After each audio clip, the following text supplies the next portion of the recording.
Kellemes napot kívánok mindenkinek! Ez az Andrews City Life szokásos hétfői tartalma a City Skylines 2, ahol együtt építjük föl a brit stílusú King's Cross városát. Az előző alkalommal jelentősen átalakítottam az egész város szerkezetet, tulajdonképpen teljesen megváltozott a városkép ahhoz képest, ami volt, mert hogy előtte elkezdtem ezzel a hagyományos grides építkezéssel, aztán rájöttem, hogy ez nem igazán lenne brit, illetve angol stílusú város, hogyha nem össze-vissza, gírbe-gurbán mennének az utak, mint ahogyan egyébként Londonban nem csak az utak, hanem a metróvonalak is ilyen össze-vissza mennek. Én nem tudtam igazából kiigazodni ebben, még a mai napig sem, pedig voltam már egy párszor Londonban, hogy hogyan működik ez a rendszer. Pontosabban nyilván nem tévedek el, de maradjunk annyiba, hogy a New York-i rendszert a sokkal egyszerűbb volt megjegyezni.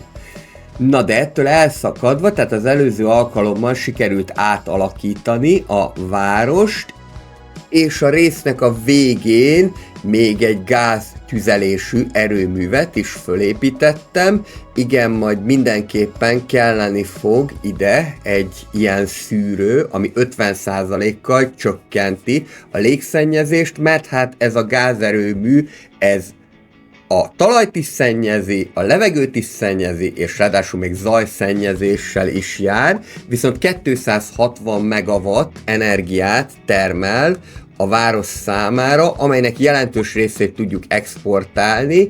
Ennek köszönhetően, tehát összesen most csak 3000 a veszteségünk, 246 megawatt az, amit exportálunk.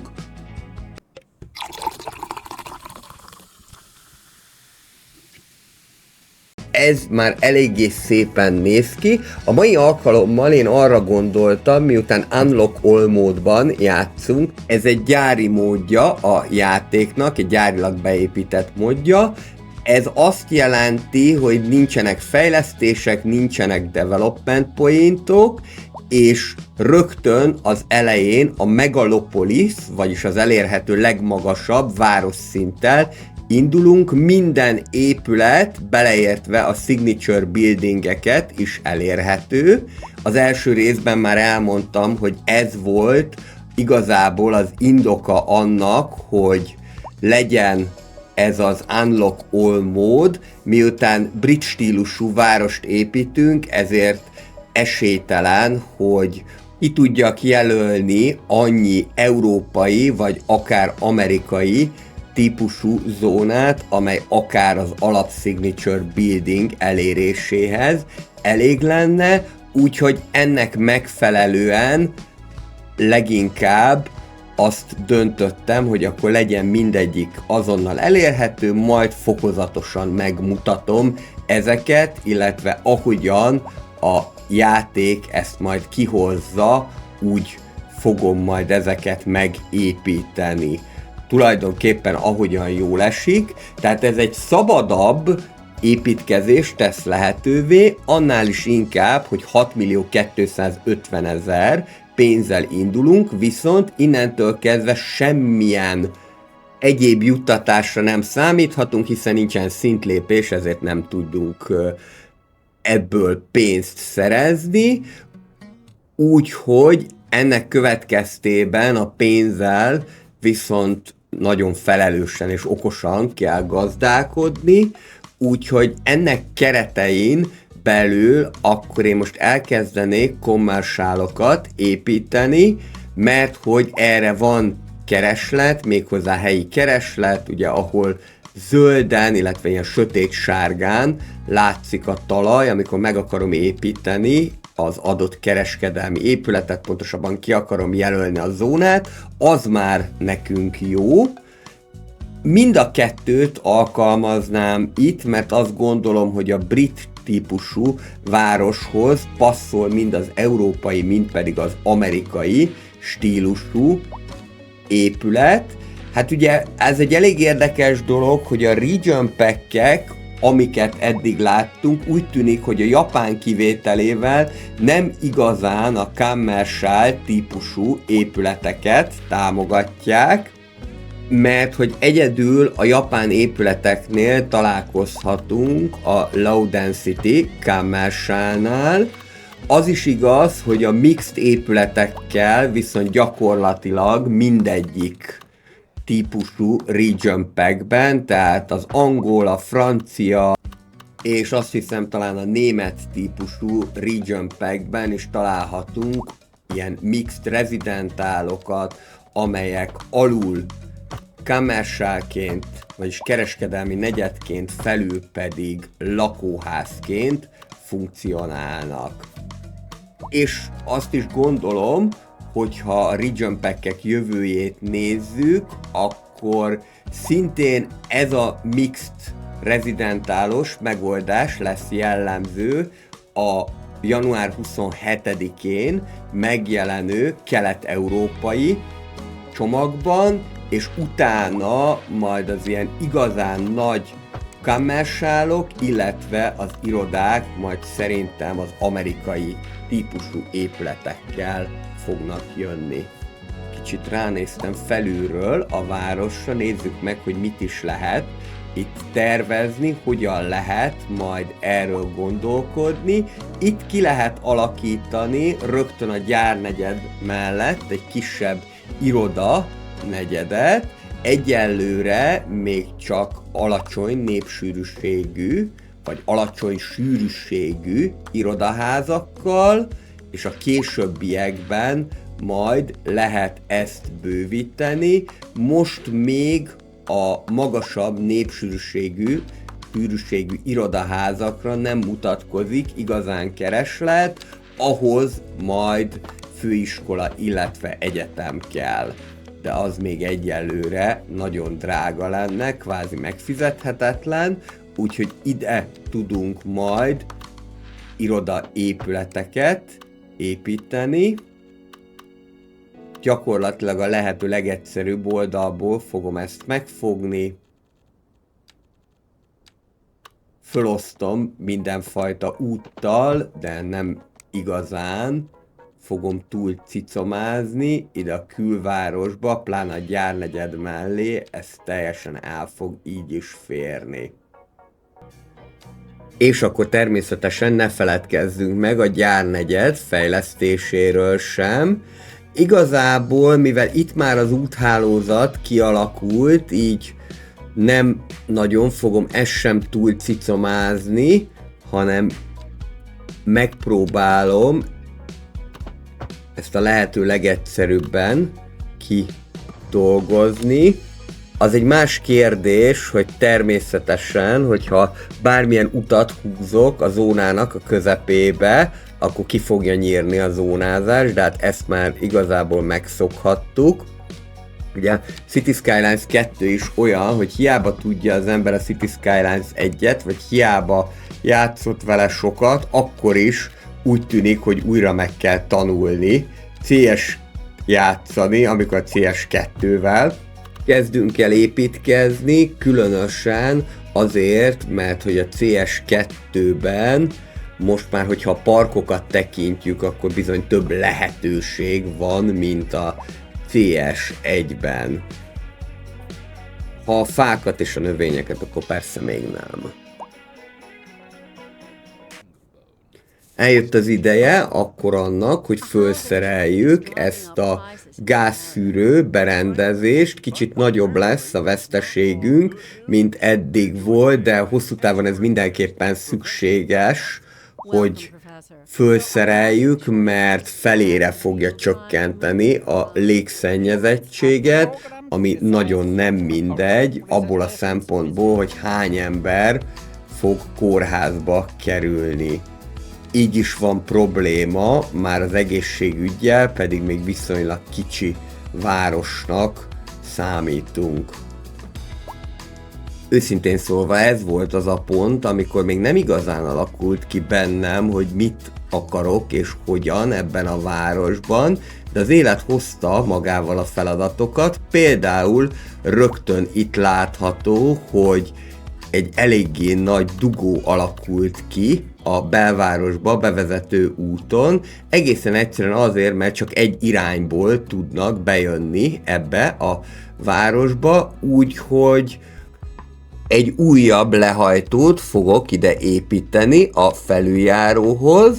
Alapvetően ebben semmi ördöngőség nem lenne, inkább csak az a probléma, hogy viszonylag szűk a hely, különösen ami a másik oldalt illeti. Úgyhogy picikét próbálkozni kellett vele, hogy ez ténylegesen jól is nézzen ki.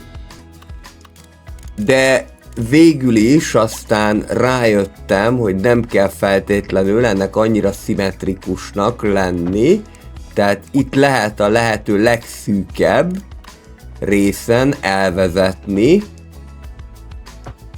ezt a felhajtót, illetve a lehajtót is, és akkor csak annyit teszek meg, hogy ne legyen nagyon ronda az egész, hogy megpróbálom valahogyan egy vonalban kezdeni a szemben levő pályának a felhajtójával a lehajtót. Tehát megpróbálom, hogy ezek egy vonalban legyenek a felhajtók és a lehajtók. És akkor így már elvileg itt is le tudnak majd jönni az autópályáról, majd lesz még egy másik felhajtó, illetve lehajtó is, ami kelleni fog, mert hogy ugye ez valójában 2 darab autópálya, tehát van ez a mondjuk így, hogy kelet-nyugat irányú, hosszan elhúzódó autópálya, és van ugye ez a T alakú benyúlása a King's Cross városba, tehát ennek megfelelően mindenképpen kéne az autópályának a nyugati részére is egy felhajtót építeni, ami azt jelentette, hogy rögtön 2 újabb területet is ki kellett oldani. Ez körülbelül olyan 600-zal dobta meg a veszteségeinket, amik azért nem voltak szerencsére számosak, hiszen az áram exportnak köszönhetően most azért úgy nagyjából egyenesben van a költségvetésünk. Ezt a nagyjából egyenesben ezt úgy értem, hogy 5000 alatti a veszteségünk, az úgy bőven elfér. Közben rá is néztem, hogy mennyi. Elkezdem akkor meghosszabbítani itt ezt az egyik főutat. Figyelek arra, hogy a kontúrvonalak mentén húzzam az utat, és akkor ez lenne a másik út, amit szintén a kontúrvonalak mentén húzok. Itt lesz majd a felhajtó, illetve a lehajtó. Erre a tulajdonképpen U alakú felüljáróra tudnak majd felmenni az autók, és itt pedig, ha bár lehetne egyenesen is húzni, de az nem igazán néz neki szépen, a hegyes terepeken, hegyes dombos terepeken általában az néz ki jól, hogyha ilyen kanyargósan vezetjük föl az utat.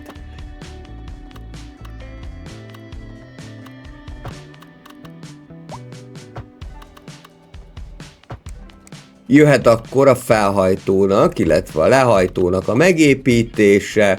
Arra vigyáztam, amikor építettem ezeket, hogy semmiképpen se a felüljárónak a felső részéhez csatlakozzon maga a felhajtó. Egészen egyszerűen azért nem, mert akkor magát a felhajtót is föl kéne emelni, és az felesleges többletköltségekkel járna, és pontosan ezért szokták a való életben is ezt így csinálni, hogy akkor inkább hosszabban vezetik az egészet, de ne kelljen már még azt is fölemelni lehetőleg, hogyha elfér. Itt például elfér, az előző felhajtónál nem fért el, és itt is egy picikét megtekerjük, és akkor így tud hozzá kapcsolódni. és jöhet a fásítás, bokrosítás, többféle fákkal nyugodtan. Itt most éppen csak a növendék fákat raktam le, de természetesen lehetne akár mind a 4 fajtával kísérletezni, mind a 4 fajta mérettel. Megjegyzem, nekem még mindig jobban tetszik a City Skylines 1-es módszer, hogy azonnal látom teljes pompájában a fát, de hát itt a CS2-ben ez már másképpen van, és ennek is megvan a maga szépsége. Itt még ki lehet tiltani ezeket az autókat, egy ilyen kis szegélynek a meghúzásával, illetve középre is mehet egy szegély. Lehet látni, hogy a forgalom már is drasztikusan csökkent. Ide pedig arra gondoltam, hogy akkor nyugodtan föl lehet húzni egy nagyobb méretű irodaházat is, teljesen jól el lesz ez itt a körforgalom mellett, központi helyen. Aztán hosszú távon persze lehet majd azon gondolkodni, hogyha már ezt a részt is beépítettük, hogy az autópályát majd milyen más módon vezetjük át. Még az is lehet, hogy egy idő után az autópálya részt majd itt megszüntetem, és helyére rendesen beépítek egy sugárutat.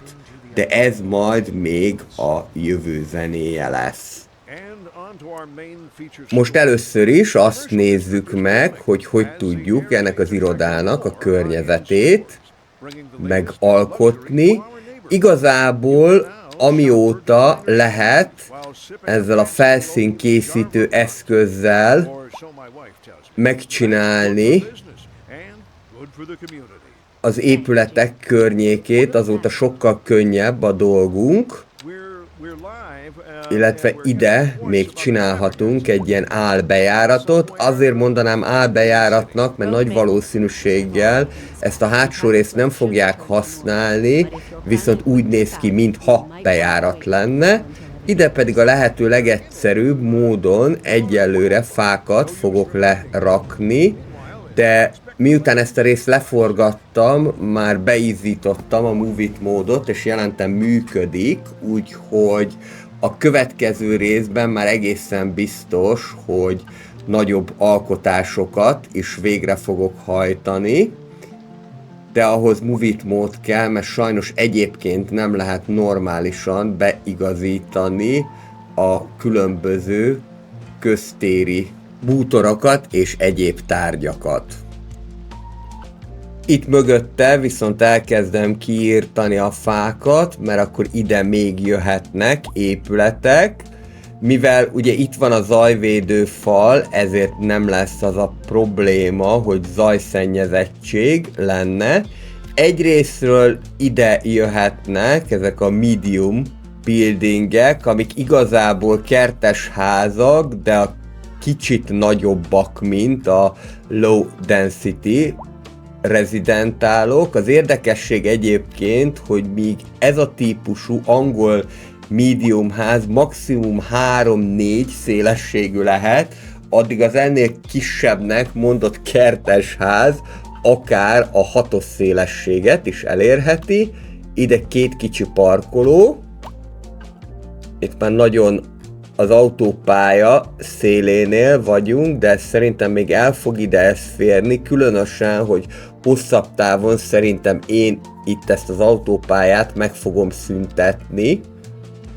Most úgy néz ki, hogy amiatt, hogy már több helyen is be tudnak jönni a városba, már egyáltalán nincsen probléma a forgalommal, sőt, kifejezetten kicsi ennek az autópályának a kihasználtsága, de ezt nyilván még mindenképpen meg kell majd gondolni, hogy hogyan legyen.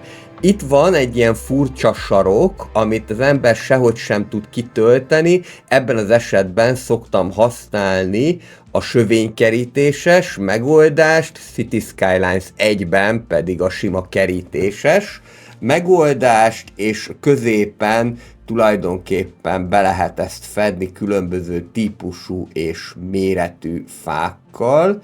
Például lehet látni, hogy mondjuk ide már 6 darab elder fa, az túlságosan sok lenne, akkor jöhetnek ide a fenyőfák, és így már is sikerült kialakítani egy ilyen kis változatos zöld szigetet. Amúgy is azt szeretem, hogyha ilyen közök vannak, akkor azokat ki lehessen tölteni valamilyen műtárgyal vagy fával. Most éppen a fákat használom, de a későbbiekben majd jönnek az egyéb műtárgyak is, amint már lesz Move It mód. Különösen azért, mert hogy a UK elég sok ilyen, mondjuk így, hogy műtárgyat, eszközt ajánl, például mondjuk akár a Fregolin száradó ruhákat is, de ezeket majd meg fogom mutatni.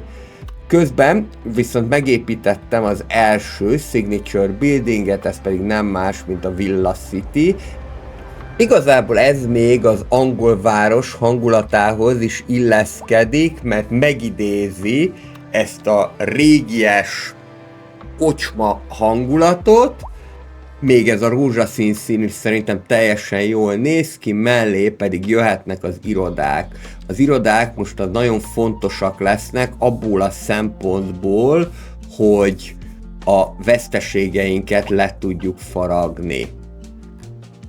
Ami következő problémaként látszik, az az, hogy nem elegendő a mentőautó. Nagyon jó dolog ez az angol klinika, medical practice néven fut, csak az a probléma, hogy összesen 2 darab mentőautó, ami a rendelkezésre áll, és mivel 50%-on fut a költségvetése ennek, így ebből csak egyet tudunk összesen felhasználni, tehát azt gondolom, hogy akkor ezt építsük át, mondjuk erre a Modern Medical Clinicre.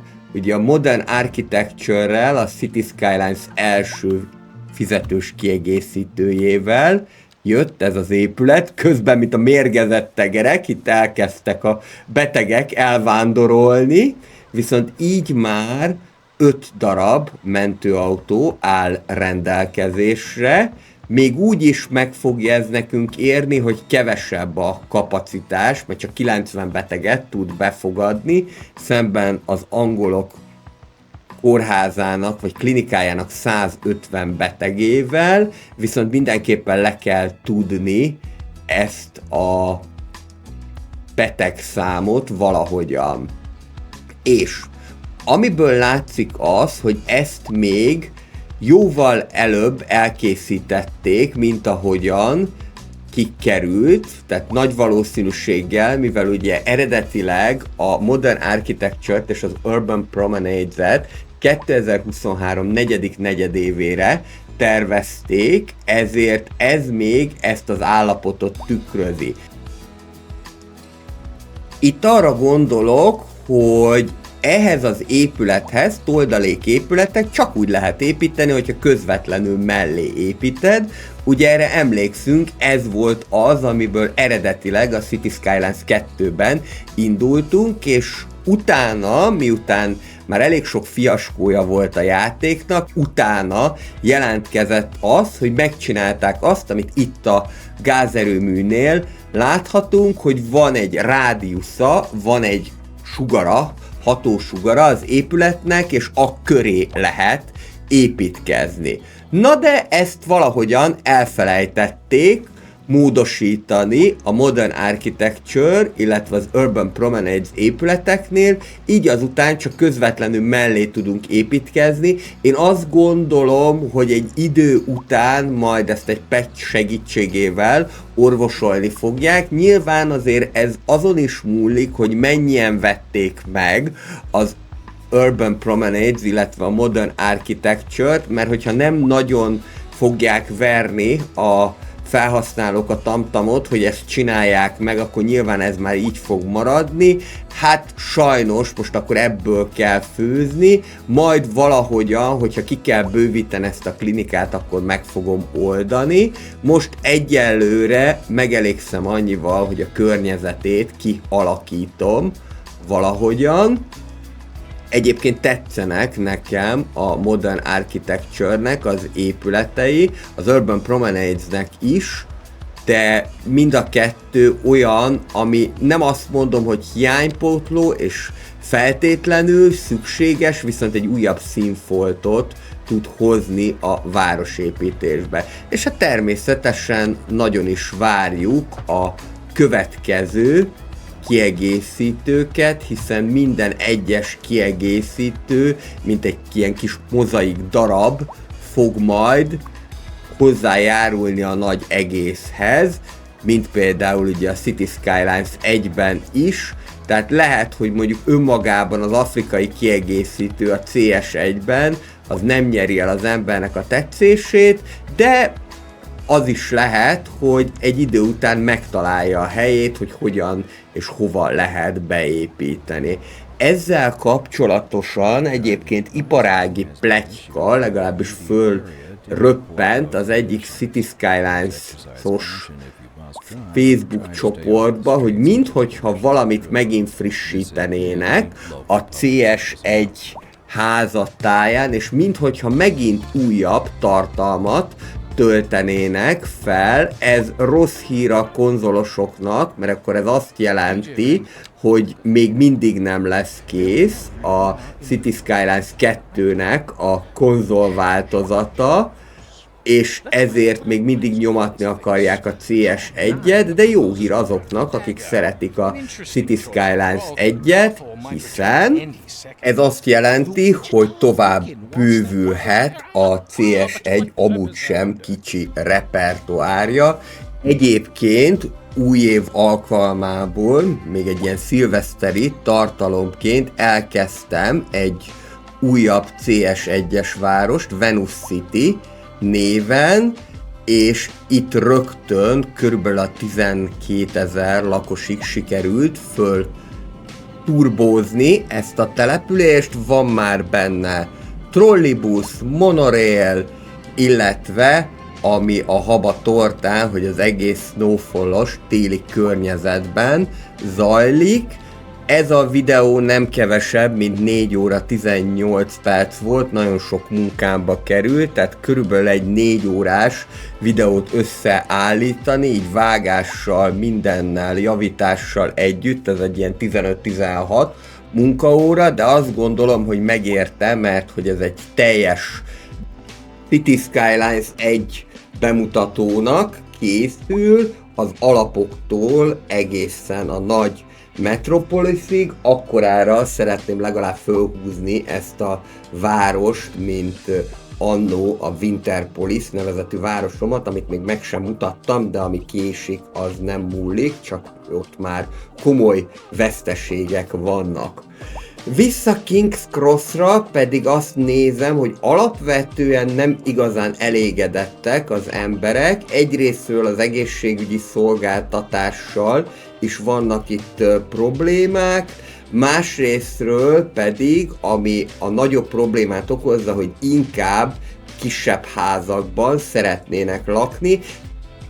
Hiába tudnánk mindent megépíteni, hogyha a feltételek nem adottak, már abból a szempontból, hogy kereslet inkább egyelőre a kisebb kertes házakra, illetve a földszintes házakra van, amelyet én annyira nem veszek örömmel, mert én inkább a nagyobb házakat, a városiasabb házakat szeretem, mint a kertes házakat. Most viszont próbálok egyrésztről a vegyes építkezéssel élni, másrésztről pedig próbálok kertes házakat építeni minél többet, mert ezt kívánja King's Crossnak a népe.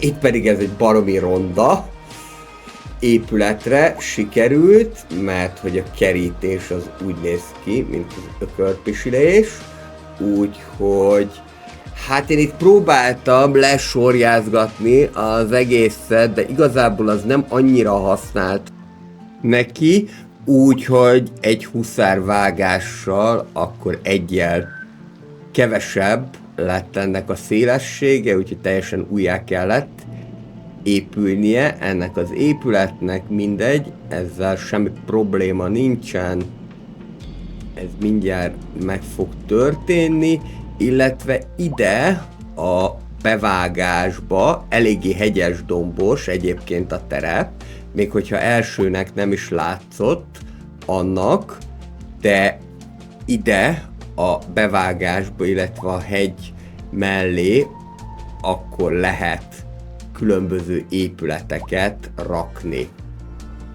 Itt pedig akkor egyrésztől fölemelem a terepet, mert ez majd jó lesz a későbbiekben az adótoronynak, másrésztről kísérletezek azzal, hogy a különböző nagyobb házak hogyan néznek ki az egyes bevágásokban.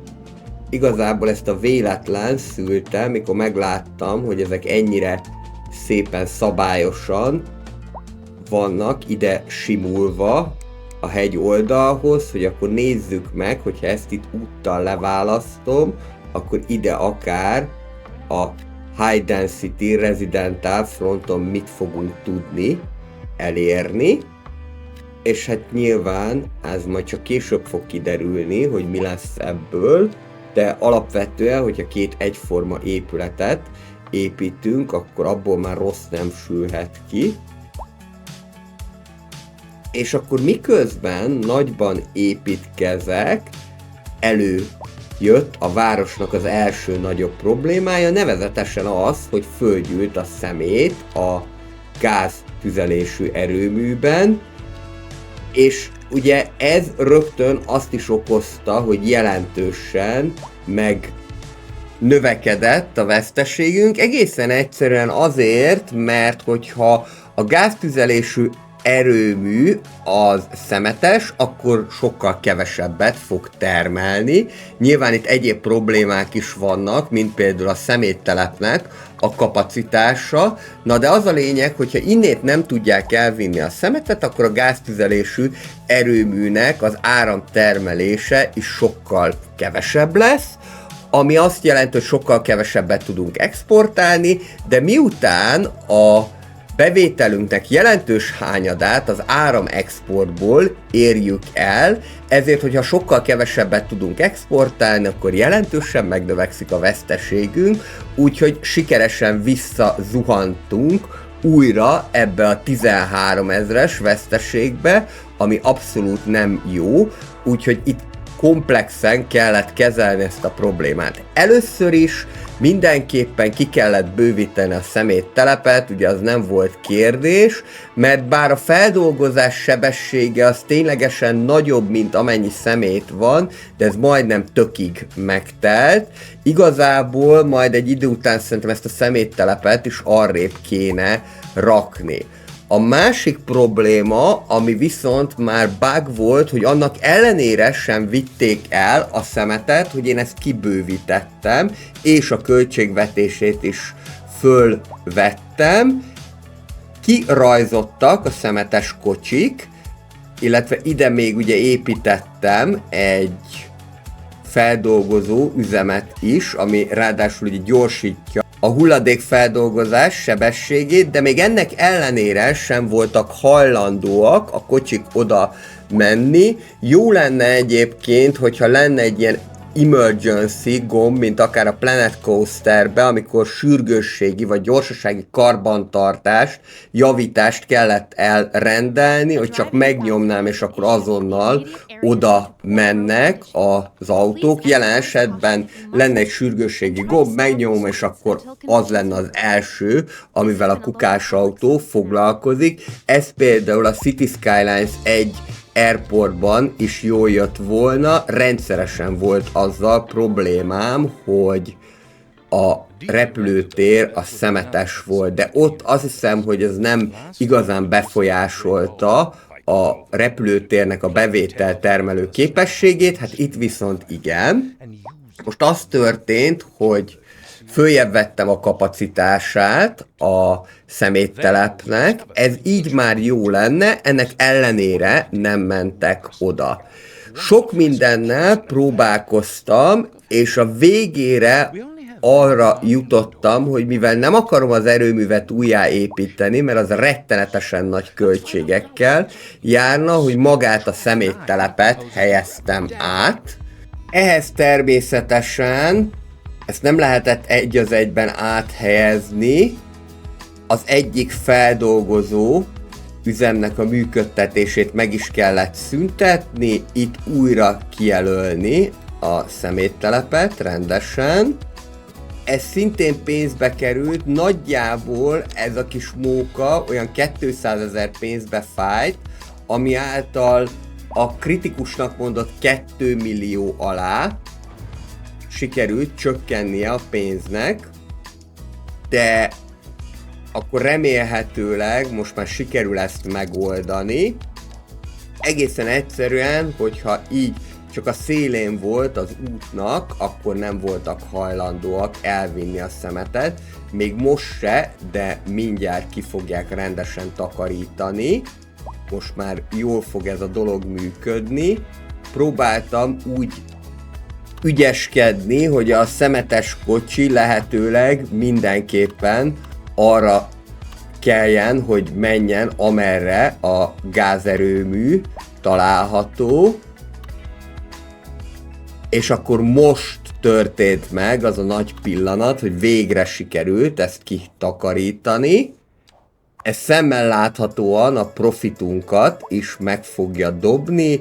Itt még 13, aztán már csak 9000 a vesztesség, és ahogyan megyünk egyre előrébb, itt már csak 1500, tehát majdhogy nem visszatértünk az eredeti állapotba. Viszont ez a kis kaland 200 000 pénzbe fájt, de még mindig jobb, mint hogyha akár az erőművet helyeztem volna át, vagy nehogyisten akár újjáépítettem volna az erőművet.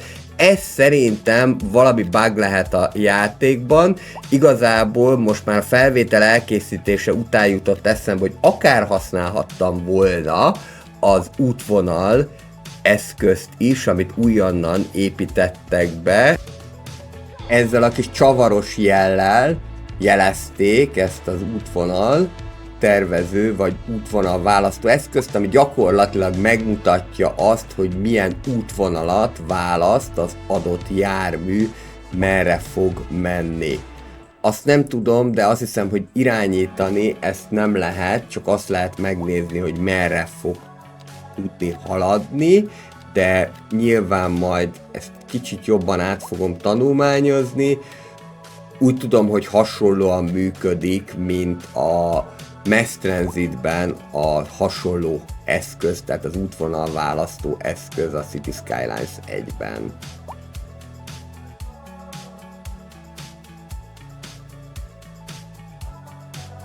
Megint mutatkozik igény az irodákra, úgyhogy építsük is őket bőszen, mert van miből lefaragni.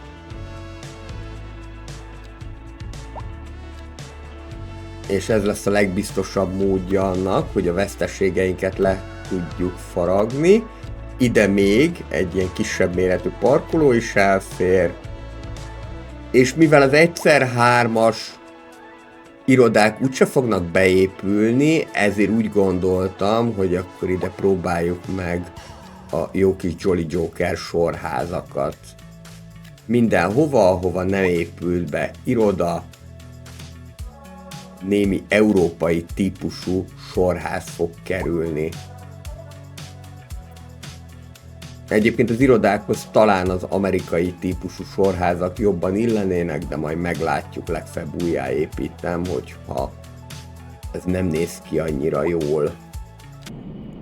Amíg pedig akkor itt folyik a vegyes építkezés, ami azt jelenti, hogy kertes házakat, illetve a közepes méretű lakásokat vegyesen építek fel. Addig beszélnék egy kicsit a csatornával kapcsolatos változásokról. Nos, hosszan gondolkoztam azon, hogy hogyan legyen ez a továbbiakban, mert úgy tűnik egyébként, hogy ma már inkább a rövidebb tartalmakat szeretik az emberek, illetve a rövidebb tartalmakat favorizálják, úgyhogy egészen biztos, hogy lesznek rövidebb tartalmak is, itt ilyen 10-15 perces tartalmakra gondolok, eddig is voltak, viszont most valószínűleg az új évben néha-néha ezek egyszer egy-egy szerdai szimulációkat, vagy egy-egy pénteki stratégiákat is kiválthatnak akár, majd ez tényleg kiderül, hogy mennyi időm van rá, hogy videókat készítsek, és ezzel kapcsolatosan, ami jó hír, hogy egyfajta megújuláson is átmegy a csatorna az index képeken, már ebben a videóban is, és innentől kezdve mindegyik videón látni fogtok egy új logót, egy új emblémát, amelyet saját magam terveztem.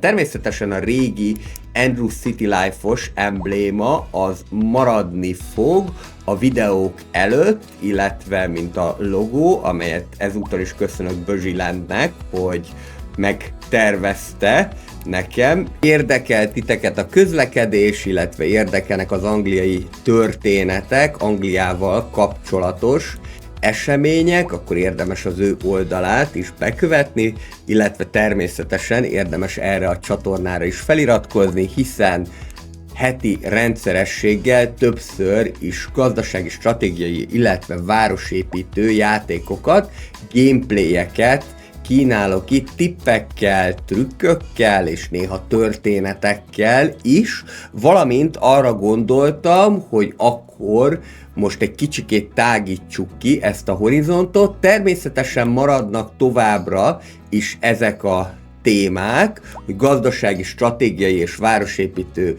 játékok, de jönnek a különböző rövid tartalmak, például arra gondoltam, napokon belül tervezem elkészíteni ezt a tartalmat, hogy akkor nézzünk fel a kívánság listámra a Steamen, hogy mi az, ami a 2025-ös évben várható, milyen játékok az, amiket a gazdasági, stratégiai, illetve városépítő játékok közül várok, mi az, amit szerintem érdemes kipróbálni, illetve mi az, amire érdemes lesz odafigyelni. Ezek között nyilván lesznek nagy nevek, meg lesznek olyanok is, amelyek kevésbé a mainstreamet képviselik, illetve a továbbiakban is arra törekszem, hogy olyan játékokat is lássatok itt a csatornán, ami máshol esetleg nem látnátok, meg pláne nem úgy, hogy magyar nyelven,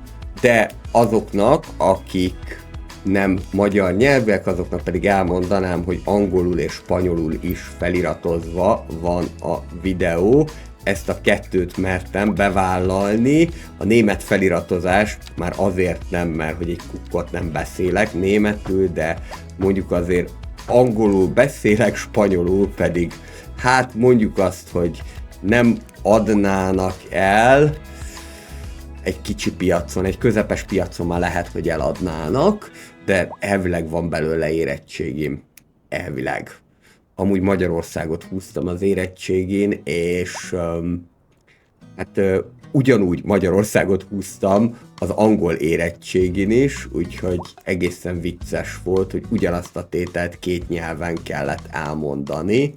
A Biscuits of Győrre, mint a győri kekszre mai napig emlékszem, és aztán valahogy ezt elmondtam spanyolul is. Nos, de az a lényeg, hogy akkor a továbbiakban is szeretnék ilyen különlegesebb gameplayeket is nyújtani számotokra. Reszombat, az továbbra is lesz, időközönként, majd ahogyan belefér. Most még úgy van, hogy olyan február-márciusig nagyobb a munkának a szele, addig letudjuk a dandárját, és akkor utána az április hónapra már kicsit könnyebb lesz nekem, és kevesebb órám lesz, és jobban tudok majd erre is koncentrálni. A Twitch-el kapcsolatosan elkövettem azt a kezdő youtuber hibát, hogy ígértem, hogy lesz szerdán, aztán miután nem volt hangom, és még most is eléggé nazális, mert sikerült egy jó adag influenzát összeszednem, konkrétan 1-2 napig meg nem bírtam mozdulni, annyira legyengített ez a megfázás és influenza kombó. Úgyhogy így ennek következtében még egy hét táppénzt is ki kellett iratnom, ami nagyon jó lenne, hogyha az ember már jól érezné magát, gyakorlatilag azután, hogy megkaptam az antibiotikumot, már jól éreztem magam, csak hát ugye, mivel hangja nincsen az embernek, ezért nem igazán tudott tartalmat gyártani, úgyhogy ezt most pénteken csinálom nektek, megelőző hét pénteken, ilyen hanggal, és ez már istenes ahhoz képest, ami volt.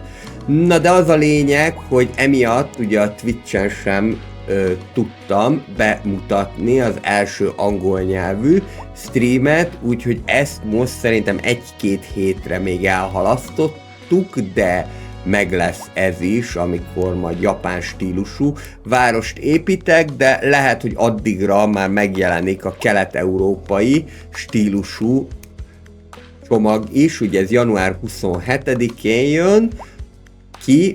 Az előző részben már elmondtam, hogy esélyes, hogy magyar épületek is lesznek benne, esélyes, hogy akár Unique, akár Signature Buildingként megkaphatjuk a parlamentet is, de még egyelőre semmi biztosat nem tudok. Ugye a kelet-európai épület az nagyon sok mindent jelenthet. Ha Kelet-Európáról van szó, akkor persze a legtöbbünknek, legalábbis nekem az ugrik be, hogy panelházak. Mint egyébként most megtudtam, a panel és a vasbetonházak között is van különbség, tehát a panelház az, ami előre gyártott elemekből, panelekből áll, a vasbeton pedig, ami ennél valamivel tartósabb. Ez is érdekes egyébként, hogy annak idején azt mondták, amikor a 60-as, 70-es években a panel, illetve a vasbetonházakat építették, hogy maximum egy 40-50 évig fognak kitartani, most úgy tűnik, hogy az élettartamuk akár 100 éves is lehet. Ez eléggé jó hír, mert 76-ban épült például az én panelom, úgyhogy akkor ez azt jelenti, hogy még egy 50 évig nem kell arra gondolni, hogy ezt lebontsák. Tehát a kelet-európai stílusú épületekkel kapcsolatosan nekem alapvetően a nagy panelházak jutnak eszembe, de lehet, hogy valami teljesen mást fogunk kapni. Ez körülbelül egy hét múlva ki is fog derülni, addigra már majd okosabbak leszünk. Ugye tudjátok, mivel hétfőn jelenik meg mindig a City Skylines tartalom, hétfőn 18 órakor, és valószínűleg ilyen 16 óra körül aktiválódik az új kelet-európai tartalom, ezért akkor még a hétfői City Skylines-ban nem fogom tudni ezt megmutatni, de igyekszem, hogy a rákövetkező napok valamelyikén már legalább egy rövid összefoglalót készítsek arról, hogy milyenek a kelet-európai épületek. Közben egyébként lassan már elérjük a 10 000-es célt, mert már több mint 9000-en vannak King's Cross városába, és szerencsére már a költségvetésünk is helyreállt, még mindig nem vagyunk 2 millió fölött, ez még idő lesz, mire visszakapaszkodunk, de az előjelek már jók abban a vonatkozásban, hogy a profitunk legalább megvan.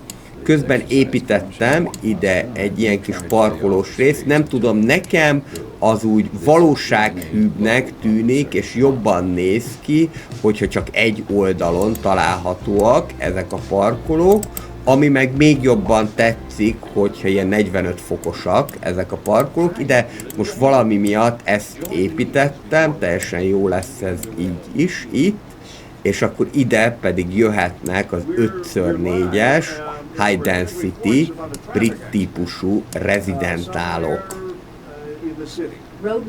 Ha pedig már autópálya mellett vagyunk, akkor mindenképpen gondoskodni kell a zajvédő falról, hogy ebből probléma ne legyen. Arra egyébként nem jöttem rá, hogy mi a jelentősége annak, hogyha mind a két oldalon megépítjük a zajvédő falat. Valószínűleg csak a házak felőli oldalon kell megépíteni, hogyha mind a két oldalon megépítjük, ennek valószínű, hogy csak esztétikai jelentősége van, más nem nagyon tudok elképzelni, viszont hogyha már megvan a zajvédő fal, akkor jöhet mellé a Low Density Residential, vagyis a kertes ház is.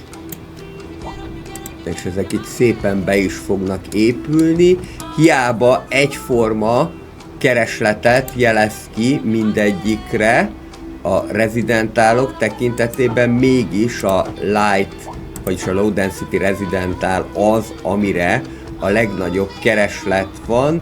Azt szeretik az emberek, hogyha jó tágas otthonuk van, megfordítva nem szeretik, hogyha szűk otthonokban kell lakniuk, és ebből azért az látszik, hogy ennek a King's Crossnak a lakossága hosszú távon eléggé előkelő népeknek készülnek, illetve már lehet, hogy most is előkelő népeknek számítanak, mert 9-es negatív módosítót kaptunk csak arra, hogy small homes, vagyis kicsi házakban kell lakniuk.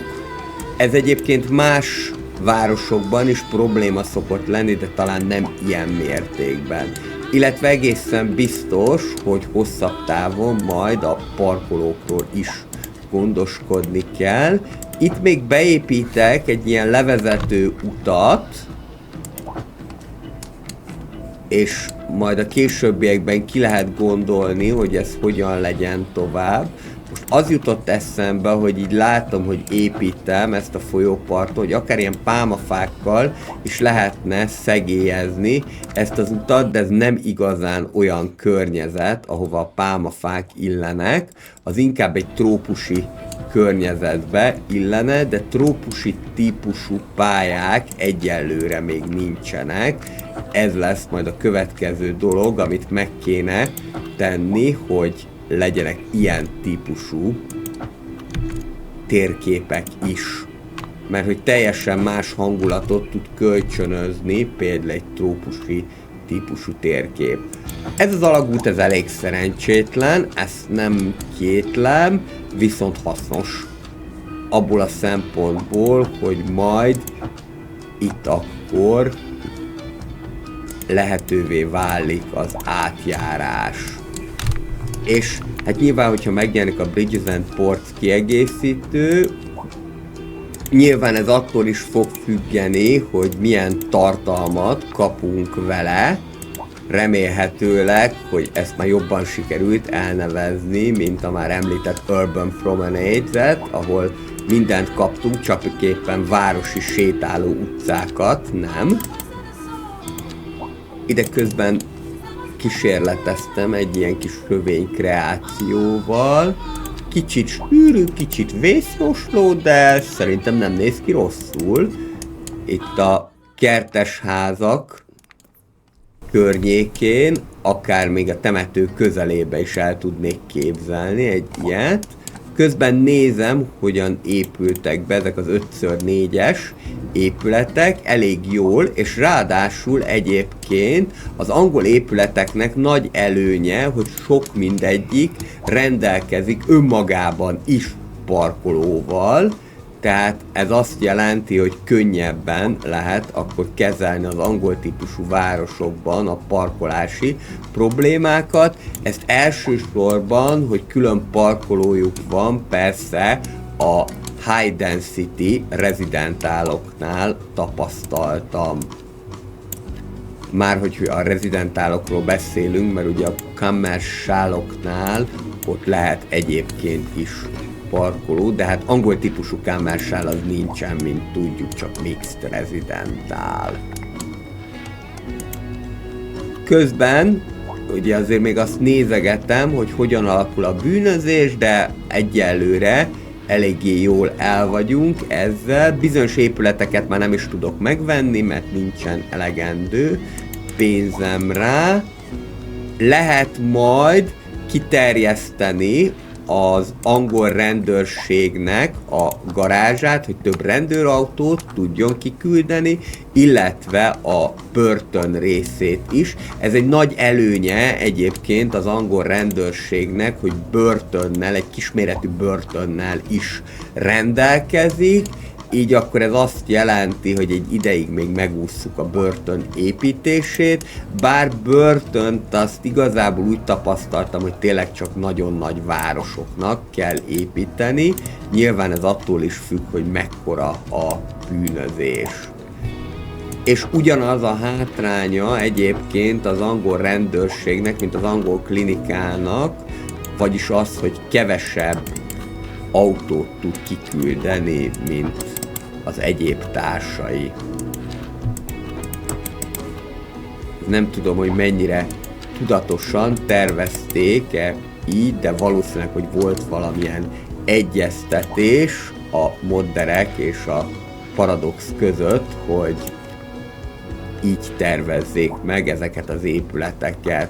Ezek is nagyon eltérőek a Region Packs-es középületek, mert hát van amelyik mondjuk akár olcsóbban is rendelkezésre tud állni. Például vannak bizonyos francia típusú iskolák, amik ugyanazt tudják, mint a normál társaik, de olcsóbban elérhetőek. De az, hogy hogyan alakuljon az árazás, azt nem tudom, hogy egybe mennyire szóltak bele fölülről a Paradoxnál. Minden esetre azt tudom elmondani az eddigi Region Packs-ekről, hogy nagyon jó, hogy vannak. Szeretnék majd egyszer egy olyan összefoglaló tartalmat is, hogyha már minden Region Packs kijött, ami megmutatja azt, hogy ezeknek mik az előnyei, hátrányai, adott esetben rangsorolja is őket, hogy melyeket lehet érdemes letölteni. Ez különösen azoknak lesz hasznos, akik helyhiánnyal küzdködnek. Most néztem föl egyébként a Steamemre, így a felvétel készítések közben. Jelenleg a CS2 az nekem 63,23 gigát foglal el a meghajtómon, de ebbe nincsenek benne még a különböző Region Packs-ek, amelyek további 30 gigát jelentenek, úgy nagyon durván, ami akkor azt jelenti, hogy ez már most is közel 100 gigányi helyet vesz el, és hogyha ezt tovább gondolom, akkor a további 4 Region Packs még szerintem legalább ugyanennyit fog majd elvenni, hogyha nem többet, mert hogy az amerikai Region Packs-eknél erőteljesen számítok, szerintem nem csak én, hanem mindenki felhőkarcolókra. Tehát, hogyha ezt így tovább gondolom, akkor minimálisan azzal számíthatunk, hogyha minden Region Pack le van töltve, plusz a CS2 is le van töltve, az összes elérhető kiegészítővel, akkor 130 gigányi helyet fog ez igénybe venni, és hangsúlyoznám, hogy most ott vagyunk, hogy 2 darab Content Creator Pack jelent meg, ami fizetős, és még egyetlen egy DLC sincsen ebben benne. Szóval könnyen lehet, hogyha mondjuk ez a projekt tényleg egy 2-3 éven keresztül menni fog, és hát ugye még többre is szánják, mert hogyha figyelembe vesszük a City Skylines 1-et, akkor ott is több mint 8 éven keresztül futott a játék. Tehát, hogyha a CS2-nél is vesszük ezt a 8 éves élettartalmot alapul, és még mondjuk 10 akárhány DLC-t, akkor könnyen lehet, hogy a végére ez akár 300-400 gigát is megehet a gépből. Ami azért már elég brutálisan soknak tűnik, mert hát azért nem rendelkezik mindenki terrás meghajtóval. Szerintem talán nekem sem 1 terabyte nagyságú az elmeghajtó, amin a játékok vannak. Közben akkor sikeresen elértük, illetve mindjárt elérjük a 10 000-es lakosszámot, úgyhogy akkor én már csak a következő részről mondanék egy-két szót. Úgy gondoltam, hogy ez még egy eléggé pici város, és nyilvánvalóan ezt folytatni fogjuk, az építkezés, de most a jövő héten, hogy egy kicsit változatosabb legyen, terveim szerint nézzünk be egy igazán nagy városba. Jelen pillanatban már több mint 130 000-es a tesztvárosom, Center Hill, ami egy észak-amerikai típusú város, külön francia negyeddel. Ezzel kapcsolatosan egy külön videót már készítettem, és nektek ezt még ide a végére belinkeltem, és most már a japán épületeket is kezdtem itt tolni, úgyhogy következő héten megyünk a nagy városba, és egy városnézéssel egybe kötött építkezés láthattok majd Center Hill városába. Én ezzel megköszönöm szépen a szíves figyelmeteket, ha tetszett ez a videó, egy kommenttel, lájkkal, illetve feliratkozással ezt jelezzétek. Szerdai napon tervem szerint pedig befejezzük a Car Manufacture sorozatot. Mindenkinek kellemes hetet kívánok, sziasztok!